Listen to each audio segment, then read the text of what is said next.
Okey. Bismillahirrahmanirrahim.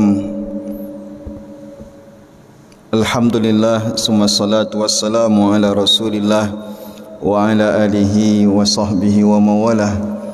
Rabbi syrah lana sudurana wa yassir lana umurana wa ghfir lana zunubana, amin ya rabbal alamin. Alhamdulillah, kita puji Allah Subhanahu wa taala yang memberikan nikmat kepada kita. Apapun yang Allah takdirkan untuk kita, layak kita syukuri, mengucapkan alhamdulillahi rabbil alamin. Dan kita berselawat kepada Rasulullah sallallahu alaihi wasallam. Allahumma salli ala sayidina Muhammad wa ala alihi wa sahbihi ajma'in. Pada pertemuan kali ini kita lanjutkan kembali pelajaran kita. Di mana saja, siapa saja yang mendengarkan ini, mudah-mudahan baik yang hadir maupun yang mendengarkan melalui live streaming ataupun siaran tunda, mudah-mudahan ada manfaat yang kita kaji pada malam ini. Dan pada malam ini yang akan kita bahas masih pada tema besar kita, yaitu bukan bid'ah. Tema ini kita angkat untuk menjawab tuduhan ataupun pendapat-pendapat segelintir orang yang membid'ahkan amaliyah yang sudah biasa kita lakukan. Dan dua pertemuan sebelum ini kita fokus membahas ataupun menjawab tentang zikir jahar dan juga penggunaan tasbih di dalam berzikir. Pada pertemuan kali ini ada permintaan bahwa yang kita bahas adalah tentang dalil tahlilan. Istilah tahlilan ini ada beberapa istilah ya. Ada yang menyebutnya tahlilan, ada juga yang menyebutnya arwahan, ada juga yang menyebutnya kenduri mayit. Yang istilah-istilah ini tentu saja tak kita temukan di dalam kitab-kitab fikih ya. Kita bolak-balik membuka kitab fikih itu tidak ada istilah tahlilan, tetapi ada istilah lain, yaitu ihda ussawab, atau pembahasan tentang menghadiahkan pahala, baik yaitu amal orang hidup yang dihadiahkan kepada orang yang sudah meninggal dunia. Itu ada pembahasan di dalam kitab fikih. Nah, fokus kita pada pertemuan ini adalah membahas permasalahan yang menjadi polemik di tengah masyarakat yang berkepanjangan tentang tahlilan ini, ataupun budaya yang kita biasakan di dalam memberikan ataupun menghadiahkan pahala kepada mayit ya. Walaupun nanti kita lihat di negara-negara lain juga mengadakan acara pengiriman hadiah untuk mayit. Kita contohkan Mesir misalkan. Kalau Mesir itu biasanya mereka kalau ada yang meninggal dunia di kampung-kampung itu, biasanya mereka pasang tenda besar, lalu mereka panggil qori-qori, lalu qori itu bergantian membaca Al-Quran. Itu tradisi mereka di dalam memberikan atau mengirimkan pahala. Di kita budaya yang kita ciptakan dalam mengirimkan pahala ini lebih banyak lagi ataupun lebih unik, karena ada yang dipermasalahkan itu adalah tentang waktu yang kita tetapkan, 1, 2, 3, 7, 40, hari ke-100, haul setelah setahun dan lain-lain. Nah, apa yang kita biasakan ini memang jadi perdebatan dan menjadi banyak sanggahan dari kalangan orang-orang Salafi Wahabi. Bahkan mereka mengatakan ini adalah tradisi orang Hindu Buddha ya. Padahal kalau ditanya betul orang Hindu Buddha itu tradisi ini tidak ada ya. Mereka ada acara mengingat kematian setelah 12 tahun orang itu mati ya. Tapi ini tidak bisa disangkut pautkan bahwa kita mengikut tradisi mereka, itu omong kosong itu. Tidak ada dasarnya acara arwahan ataupun tahlilan itu mengikut budaya Hindu maupun budaya Buddha. Ada juga yang mengatakan bahwa ini adalah budaya Syiah dan lain-lain. Terlepas dari itu, kita ingin bahas kira-kira apa sebenarnya landasan orang-orang tua kita dahulu. Karena kita sekarang ini cuma melanjutkan apa yang sudah dilakukan oleh nenek moyang kita turun menurun. Ya, kita bukan orang yang pertama yang mengadakan acara tahlilan ini. Kita adalah orang yang melanjutkan. Nah, benarkah kita lebih pintar dari orang dahulu? Benarkah orang dulu beramal tanpa ada ilmu, sehingga beramal pun mereka harus mengikut budaya Hindu dan Buddha? Tentu saja ini adalah ucapan omong kosong, ya. Orang-orang tua kita dahulu, mereka belajar lebih hebat daripada kita. Ulama-ulama Indonesia yang belajar di Mekah itu lebih banyak dulu daripada sekarang. Orang-orang yang jadi ulama dahulu lebih banyak daripada sekarang. Nah, artinya kalau kita katakan orang dahulu beramal tanpa ilmu, justru orang dahulu ilmunya lebih banyak dibandingkan orang sekarang. Kita lihat buku-buku yang ditulis oleh ulama-ulama terdahulu jadi rujukan sekarang. Dan itu ulama-ulama yang berasal dari Nusantara, mengarang kitab dalam berbahasa Arab. Mereka bahkan jadi imam, mereka bahkan menjadi khatib, mereka bahkan jadi mufti di tanah suci Mekah. Dan hari ini tidak ada. Nah, jadi ada segelintir orang mengatakan orang dahulu itu tak seperti sekarang. Orang dahulu tidak mendapatkan dalil yang lengkap, tidak mendapatkan referensi yang lengkap. Justru kita menertawakan statement ini.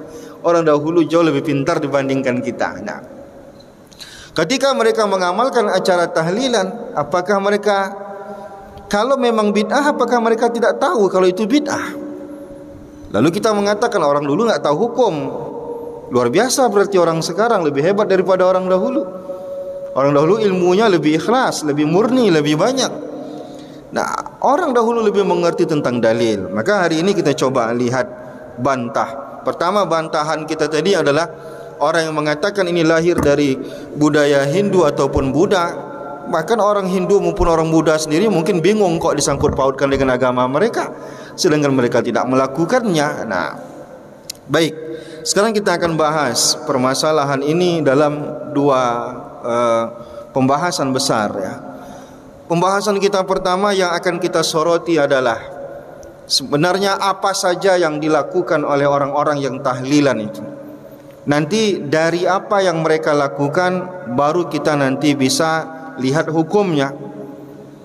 Jangan seperti orang Salafi Wahabi yang terkadang mereka menghukumkan sesuatu itu yang penting namanya baru lalu mereka bid'ahkan. Karena mereka menganggap dulu tidak ada istilah maulidan di zaman Rasulullah, lalu hari ini muncul istilah maulidan, mereka langsung bilang itu bid'ah, tidak ada di zaman Rasulullah. Mereka tidak lihat isinya, yang penting namanya. Tak peduli mereka tentang isinya. Mau isinya ta'lim, mau isinya makan-makan, mau isinya mengenang sejarah Rasulullah, bagi mereka itu tak ada. Bagi mereka yang penting namanya aneh, tidak ada di zaman Rasulullah, mereka katakan itu bid'ah.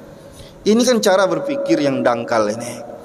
Nah, maka kita akan melihat lebih dalam tentang itu. Pertama, kita supaya kita adil di dalam menghukum masalah ini, maka hal pertama yang perlu kita kaji adalah apa saja yang dilakukan oleh orang-orang yang tahlilan.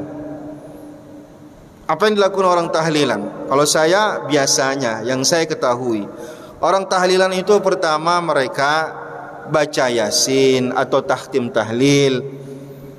Nanti hadiahnya, pahalanya dihadiahkan kepada mayit. Apalagi mereka lakukan? Mereka mendoa, ya. Nanti doa itu nanti dikhususkan untuk mayit. Apalagi mereka ada makan-makan, sedekah makanan. Apalagi biasanya ada ceramah untuk menghibur hati ahli musibah. Pertanyaannya adalah dari rangkaian-rangkaian yang dilakukan oleh orang-orang yang tahlilan ini, menghadiahkan pahala dengan membaca ayat suci Al-Quran, Yasin dan lain-lain, lalu kemudian mengirimkan doa, lalu kemudian ada makan-makan di sana, ya, lalu kemudian ada tausiah di sana. Pertanyaan kita adalah yang mana yang tidak ada syariatnya? Ini dulu yang kita bahas. Yang mana satu yang tidak ada syariatnya? Apakah tidak ada syariat mengirimkan pahala, menghadiahkan kepala kepada orang yang sudah meninggal dunia. Jumhur ulama, bahkan hampir mayoritas ulama mengatakan menghadiahkan pahala kepada almarhum ataupun mayit itu sampai. Walaupun nanti ulama berbeda pendapat tentang jenis ibadah yang bisa dihadiahkan pahalanya, tetapi secara umum ulama mengatakan pahala hadiah itu bisa dihadiahkan. Nah, berdasarkan contoh misalkan kita baca Yasin, ya, itu jelas kata Rasulullah, iqra'u Yasin ala mautakum, bacakan Yasin kepada orang yang meninggal dunia. Jadi kata meninggal ini ada yang mengatakan yang akan meninggal dan yang sudah meninggal. Di dalam riwayat lain Ibnu Umar misalkan, Ibnu Umar sebelum meninggal dia berpesan, kalau aku meninggal dunia, sebelum meninggalkan kuburan ini, bacakan awal surah Al-Baqarah di bagian kepalaku dan bacakan surah akhir Al-Baqarah di bagian kakiku. Ibnu Umar. Siapa Ibnu Umar? Abdullah bin Umar adalah salah satu sahabat muda, tapi ulama di kalangan sahabat. Dia ulama di kalangan sahabat. Salah satu sahabat yang paling banyak meriwayatkan hadis Rasulullah, yang merupakan salah satu mazhab di kalangan sahabat. Begitulah kurang lebih, ya. Pendapat-pendapatnya dirujuk oleh ulama-ulama senior. Mustahil, ya, Ibnu Umar tidak tahu kalau itu salah, jika memang itu salah. Tapi Ibnu Umar berpesan, bacakan awal Al-Baqarah di bagian kepalanya, bacakan akhir Baqarah di bagian kakinya. Nah, maka Bapak Ibu yang dimuliakan Allah Subhanahu wa taala dan kawan-kawan yang mendengarkan di mana saja, apa kata Imam Syafi'i dalam hal ini? Wa yustahabbu an yaqra'a indahu syai'un minal Qur'an. Disunnahkan untuk membacakan Al-Qur'an bagi orang yang telah meninggal dunia di kuburnya. Wa in khatamul Qur'an indahu kana hasanan. Kalau dikhatamkan itu jauh lebih baik. Kita tak sanggup untuk mengkhatamkannya, maka biasanya kita pilih-pilihlah ayat. Ayat-ayat yang kita pilih-pilih itu adalah ayat-ayat pilihan yang keutamaannya banyak. Apa saja? Biasanya kita mulai dari Al-Fatihah. Karena banyak hadis-hadis tentang keutamaan Fatihah, kita pilih Al-Fatihah. Apalagi awal Al-Baqarah. Awal Al-Baqarah itu banyak sekali hadis-hadis tentang keutamaan ayat 1 sampai 5 Al-Baqarah. Lalu kemudian akhir Baqarah, lillahi ma fis samawati wa ma, dan seterusnya. Banyak hadis-hadis tentang keutamaan dua ayat ini. Lalu kemudian akhir-akhir daripada surah Al-Ikhlas, Al-Falaq, An-Nas. Jadi ayat-ayat itu dipilih, dikumpulkan, disebut namanya takhtim. Ayat-ayat pilihan yang dikumpulkan. Kenapa cuma ayat itu? Karena kita waktunya terbatas. Kalau waktu kita agak luas, biasanya kita tambahkan dengan Yasin.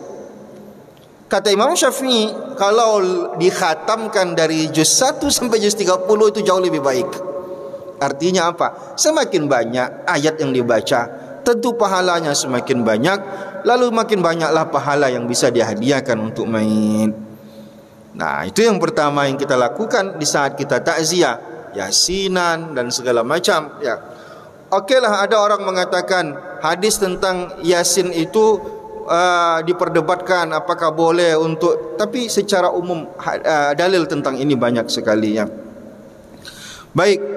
Kemudian apalagi yang kita lakukan di saat kita bertahlilan atau takziah ataupun apa bahasanya, kenduri kematian.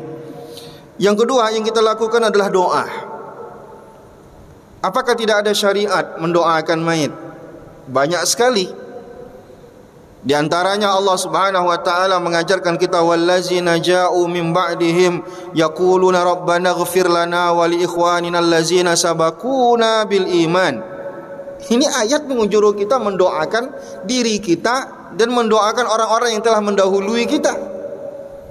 Orang mendahului kita maksudnya adalah orang-orang yang seiman dengan kita tapi telah dahulu meninggal dunia dibandingkan dengan kita. Allah yang mengajarkan kita untuk mendoakan. Kita coba lihat bagaimana Rasulullah sallallahu alaihi wasallam ketika ditanya oleh Ibunda Aisyah, kalau ke kuburan itu apa dibaca? Assalamualaikum ahlad diyar minal mu'minin wal muslimin wa yarhamullahu al mustaqdimina minna wal mustaakhirin wa inna insyaallah la bikum la lahikun. Di hadis lain ditambahkan nasallallahu lana wa lakumul afiyah. Salam itu doa. Salam itu doa. Dan Rasulullah sallallahu alaihi wasallam mengajarkan istrinya Ibunda Aisyah radhiyallahu taala anha untuk mengucapkan salam kepada ahli kubur. Salam itu adalah doa. Jika tak sampai doa, untuk apa diucapkan salam? Assalamualaikum, semoga keselamatan untukmu. Itu kan doa. Kalau tak sampai, untuk apa kita ucapkan salam? Nah, ini contoh. Atau contoh lain, Rasulullah mengatakan, iza mata ibnu Adam inqata'a amaluhu illa min salas. Orang kalau telah meninggal dunia terputus amal ibadahnya kecuali 3. Salah satunya apa? Awaladin salih. Anak saleh hidup mendoakan orang yang sudah meninggal dunia, yaitu ayahnya atau ibunya sampai. Nah, lalu ulama mengatakan ini tidak hanya terbatas kepada anak saleh. Umum orang-orang saleh selain anak dia pun kalau mendoakan dia sampai.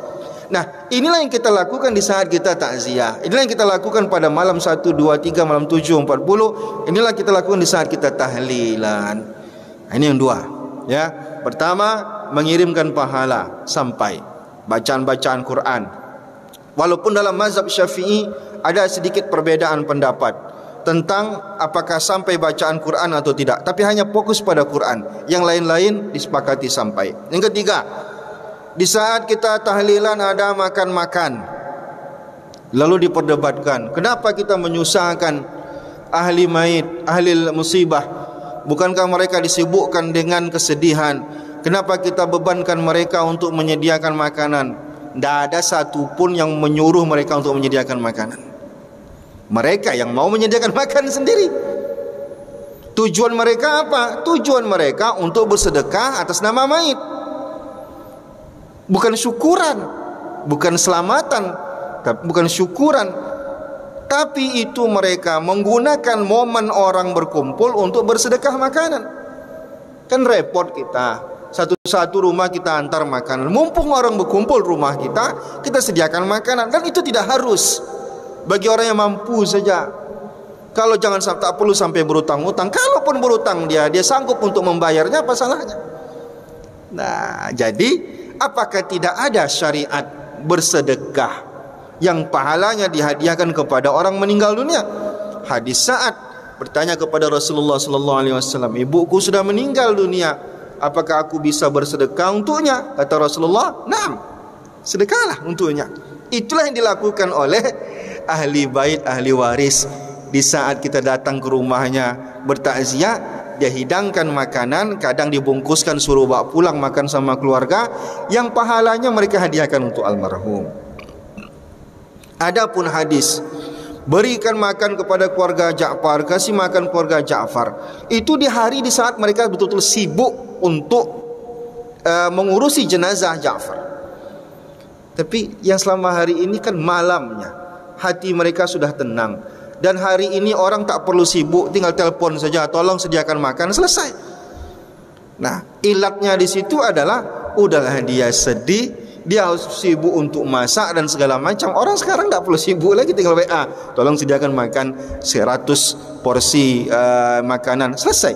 Dan biasanya kita di hari pertama, kedua, ketiga cuma air putih saja. Hari ketiga baru ada makanan yang. Hari ketiga itu insya Allah hati ahli musibah itu sudah agak tenang. Dia lagi disibukkan dengan kesedihan. Nah, jadi cara berpikirnya jangan berlebih, ya. Hari ketiga ini orang lagi sibuk dengan kesedihan. Hari ketiga itu orang udah tenang. Lagian biasanya yang mengurus itu keluarga-keluarganya yang lain, yang mungkin tidak keluarga inti yang mengurusi masalah itu. Sekarang semuanya serba canggih, tinggal ketik aja di WA itu, antarkan pesan itu ke rumah makan, datang orang itu ke rumah kita menyediakannya, asalkan duit ada. Kalau duit tidak ada keharusan di sana. Mereka cuma menjadikan momen itu untuk bersedekah, berbakti kepada orang yang sudah meninggal dunia. Nah, jadi jangan sampai Dan Ibnu Umar mengatakan, kunna na'kulu ala ahdi Rasulillah sallallahu alaihi wasallam wa nahnu namshi wa nashrab wa nahnu qiyam. Ya, artinya ini sudah berlaku di zaman sahabat Rasulullah sallallahu alaihi wasallam. Baik, jadi sebenarnya tiga hal ini ada syariatnya. Lalu yang keempat, tausiyah. Biasanya di acara tahlilan. Di mana tahlil tausiyah? Tausiyah itu dalilnya adalah menghibur orang yang dalam musibah. Itulah esensi daripada takziah. Takziah itu tujuannya menghibur. Adanya tausiyah tujuannya melunakkan hati orang yang bersedih, menyabarkan mereka. Tentu saja isi ceramahnya jangan makin membuat orang sedih, tapi isi ceramahnya adalah membuat orang semakin terhibur hatinya. Lalu kemudian isi ceramah itu mestilah apa yang harus dilakukan oleh ahli waris ketika emaknya sudah meninggal. Mungkin mereka tidak tahu bagaimana cara berbakti dengan orang tua setelah orang tua itu meninggal dunia. Dengan ceramah itu mereka mengerti, dan itu sangat bagus sekali. Nah, maka semuanya ada syariatnya. Pada bagian yang mana yang tidak ada syariatnya? Nah, coba kita lihat bagaimana ulama-ulama ataupun orang-orang yang menjadi guru dari salafi dalam menjelaskan masalah ngirim pahala ini. Kata mereka apa? Amal qira'atu was sadaqatu wa ghairuhuma min a'malil birri fala naza'a baina ulama'i sunnah wal jamaah fi wusuli sawabil ibadat al maliyah kasadaqah wal atsi kama yasilu ilaihi aidan ad-du'a wal istighfar was salat alaihi salatul janazah wa du'a inda qabrihi wa tanaza'u fi wusulil a'malil badaniyah kasawm was salat wal qira'ah. Kata Ibnu Taimiyah apa? Tidak ada perdebatan di kalangan ulama tentang sampainya pahala yang itu merupakan ibadah maliyah. Ibadah maliyah seperti mengirimkan makanan untuk bersedekah makan segala. Hanya saja kata Ibnu Taimiyah yang jadi perdebatan adalah tentang apakah sampai pahala bacaan Al-Quran atau tidak kepada mayit. Ini Ibnu Taimiyah mengatakan demikian. Begitu juga Syekh Utsaimin, begitu juga Syekh Nasiruddin Albani. Nah, sekarang intinya adalah tidak ada satu pun yang dilakukan oleh orang-orang bertakziah tahlilan itu yang melanggar syariat. Nah, sekarang yang kedua yang dipermasalahkan oleh banyak orang adalah tentang menentukan hari 1, hari 2, hari 3, hari 7, hari 40 dan lain-lain. Di sini tadi banyak orang mengatakan ini budaya Hindu. Ternyata di Hindu sendiri enggak dikenal ini. Yang ada di Hindu itu adalah mengenang 12 tahun kematian seseorang. Bukan 1, bukan 2, bukan 3, bukan 7, 40. Nah, sekarang kita lihat bagaimana cara berpikirnya. Kenapa bisa muncul 1, 2, 3, 7, 40 dan 100 ini? Dari mana orang tua kita dulu berpikir untuk melakukan itu? Yang pertama, yang kita garis bawahi dalam hal ini adalah memang tidak ada satupun ayat, itu yang harus kita pahami. Tidak ada satupun hadis yang menyebutkan angka-angka ini. Tidak ada ayat yang mengatakan 1, 2, 3, 7, 40, 100. Tidak juga ada hadis 1, 2, 3, 4, 7, 100. Dan kita tidak mengambil ayat maupun hadis dalam menentukan itu. Karena bagi kita, kita bukan sedang membuat syariat. Kita cuma sedang mencari momen kapan untuk berkumpul untuk mengirim pahala ataupun mendoa untuk mayit. Ibaratkan begini, kita sedang ingin menciptakan, kita mau janjian nih. Kita contohkan, kita analogikan begini ya. Kita rame-rame nih. Lalu kita buat janji. Nanti kalau ada yang meninggal di antara kita, nanti yang hidup kumpul ya, berdoa. Baik. Kapan kumpulnya? Kapan bagusnya? Ya udahlah, hari pertama, hari kedua, hari ketiga, supaya otomatis dia, enggak perlu diundang-undang lagi. Otomatis saja hari pertama 2, 3 datang, enggak perlu diundang-undang lagi. Nah, hari 7 orang 40 datang. Nah, pertanyaannya kenapa mereka memilih hari itu? Kenapa enggak 1, 2, 3, 4, 5, 6? Yang pertama, kita tidak sedang membuat syariat yang sedang dituduhkan kepada kita. Kita tidak sedang membuat syariat. Kita cuma menentukan hari kapan yang bagus, yang enak untuk berkumpul, yang jadi kesepakatan kita bersama. Nah, itu yang pertama. Maka sehingga nanti kalaupun kita suatu saat mau merubah hari-hari itu, ya silakan. Kita merubah, udahlah 1, 2, 3 enggak usah. 4, 5, 6, 7, 8, 9, 10 aja. Nah, jadi masalah. Karena tidak ada ketentuan yang mengikat di sana. Kita saja menciptakan itu. Nah, sekarang yang perlu kita kaji itu adalah dari mana sebenarnya 1, 2, 3, 7, 40 itu. Sehingga nanti kita paham bahwa ini bukan budaya agama lain. Pertama, angka 1, 2, dan 3. Kenapa orang tua kita dahulu memilih 3 hari ini adalah hari yang disepakati untuk bertakziah ataupun tahlilan? Karena 3 hari pertama dianggap hari yang paling menyedihkan bagi ahli musibah. Betul-betul menyedihkan bagi ahli musibah di 3 hari pertama. Karena ini adalah hari yang paling menyedihkan dalam diri mereka, maka kita hadir untuk mendoakan pada 3 hari itu. Kenapa maghrib? Gak ada yang mengharuskan maghrib. Habis isya pun boleh, habis subuh pun boleh, habis zuhur pun boleh, habis asar pun boleh. Lalu kenapa tempat kita habis maghrib atau tempat isya? Karena itu waktu yang paling luang bagi masyarakat kita. Jam 7 kita pergi kerja, jam 5 kita baru pulang, nanti kecapean belum mandi segala macam. Yang agak lowong waktu kita habis maghrib. Kita tentukan habis maghrib. Ya udah ya, habis maghrib kita kumpul. Otomatis itu kalau ada masyarakat yang meninggal dunia, otomatis maghrib hari pertama, maghrib kedua, dan maghrib ketiganya otomatis datang. Kenapa? Karena di 3 hari pertama diyakini sebagai waktu yang paling menyedihkan bagi ahli musibah. Nah, disitulah kita hadir untuk menghibur hati mereka. Itu yang pertama. Nah, lalu kemudian dari mana datangnya angka 7 dan angka 40? Di sini ada perkataan ulama yang menjadi alasan orang tua kita dahulu dalam menentukan 7 dan 40 itu. Saya bacakan beberapa pendapat ulama di sini. Pertama, Imam Tawus. Apa kata Imam Tawus mengatakan? Ini tabi'in ya. Innal mauta yuftanuna fi kuburihim sab'an. Sesungguhnya orang yang mati itu mereka diuji dalam kubur mereka selama 7 hari. Di sini angka 7 itu dapat.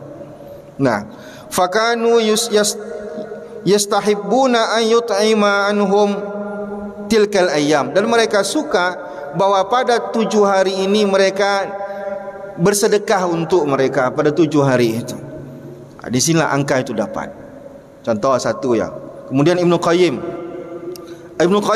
mengutip perkataan Mujahid, al arwah ala afniyatil quburi sab'ata ayyamin. Roh-roh itu dalam kegelapan kubur selama 7 hari. Min yaumi, sejak hari dufinal mait la tufariqu zalik.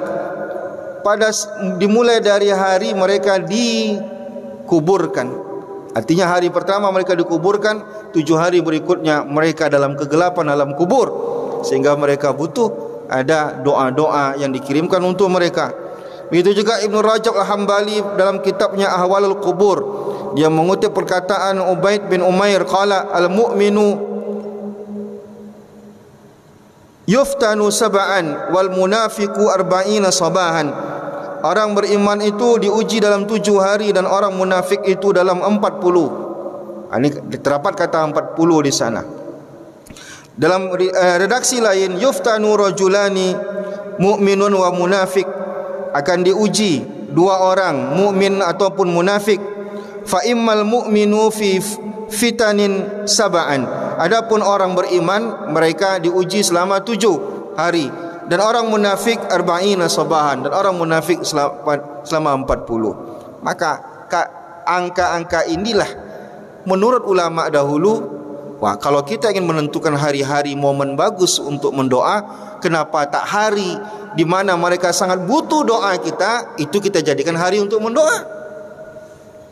Apa yang mereka butuhkan di saat cobaan ataupun ujian itu datang kepada mereka di alam kubur? Ujian datang kepada mereka di alam kubur. Apa yang mereka paling butuhkan?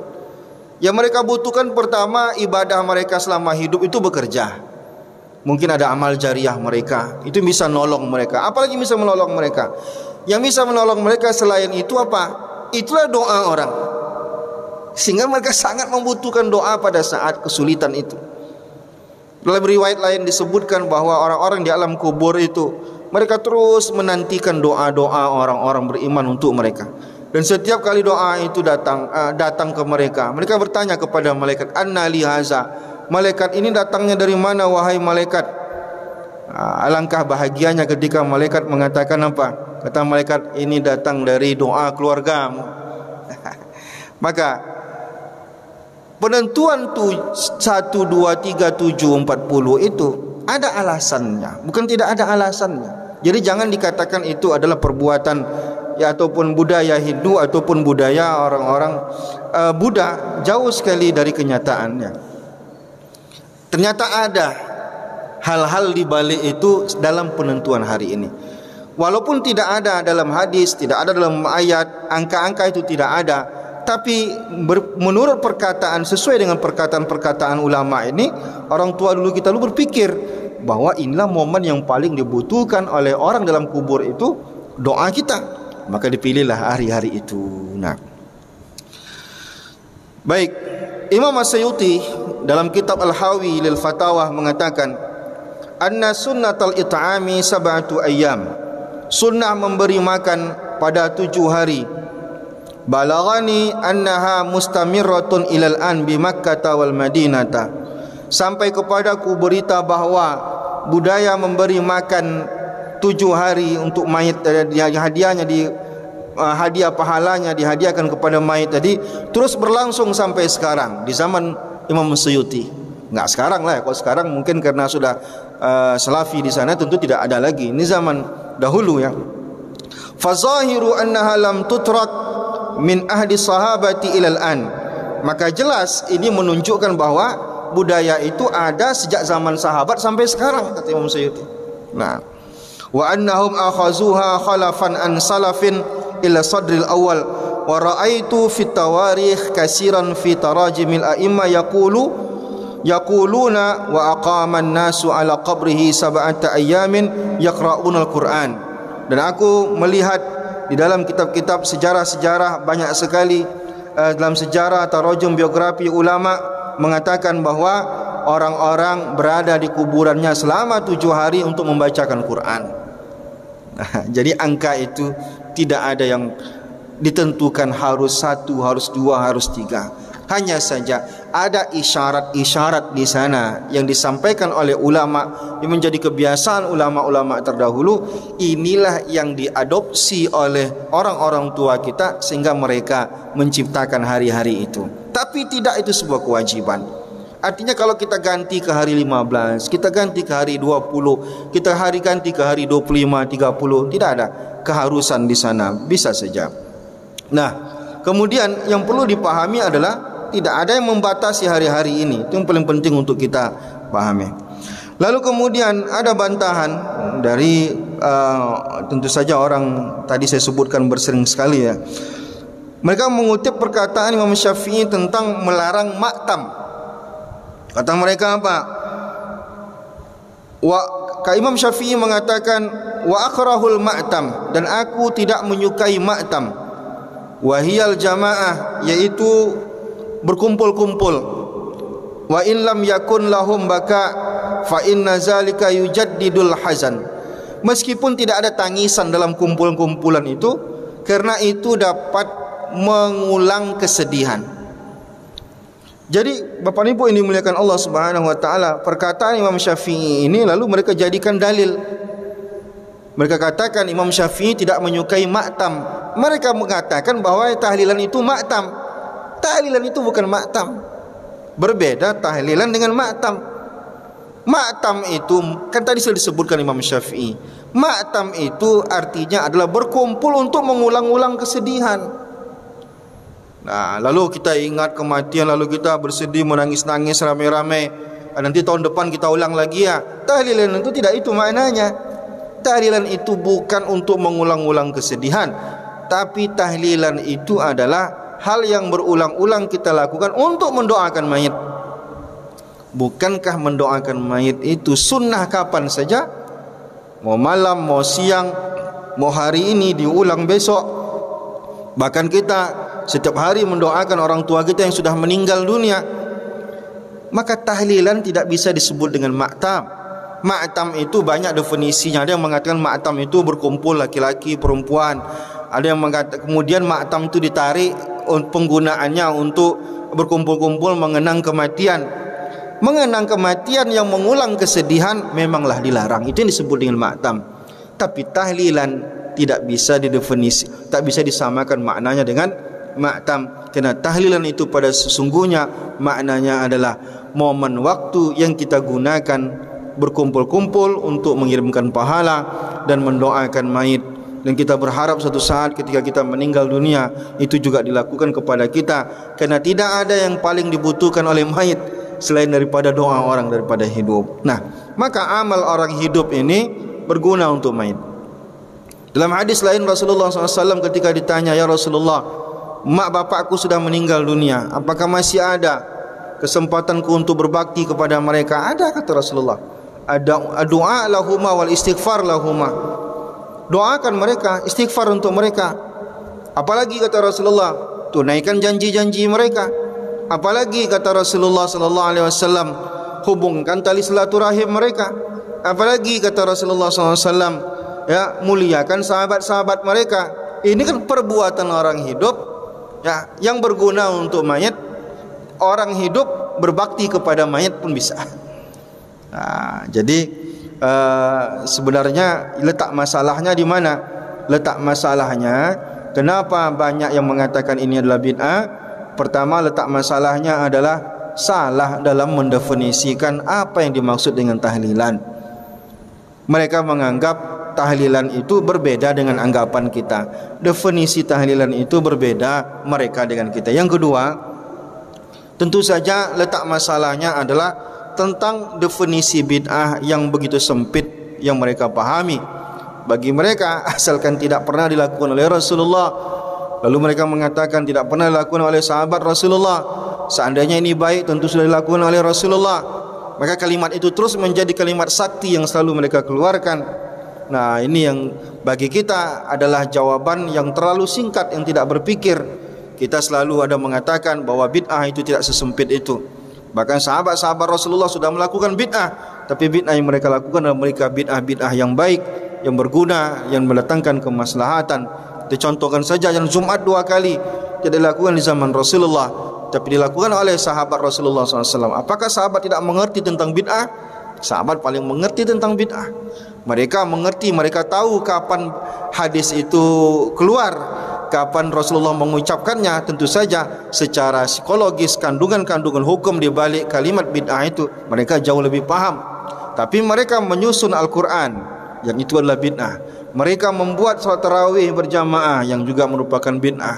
Mereka salat Jumat azannya 2 kali, itu juga merupakan bid'ah. Tapi inilah keterbatasan kita kadang di dalam memahami agama Allah ini, sehingga terjadi perdebatan panjang. Wallahu a'lam bishawab. Kita sudahi, mudah-mudahan bermanfaat.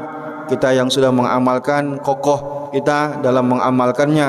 Karena ulama-ulama kita ketika melihat ini terjadi di masyarakat, jika salah tentulah mereka orang yang pertama dulu yang akan mengatakan itu salah.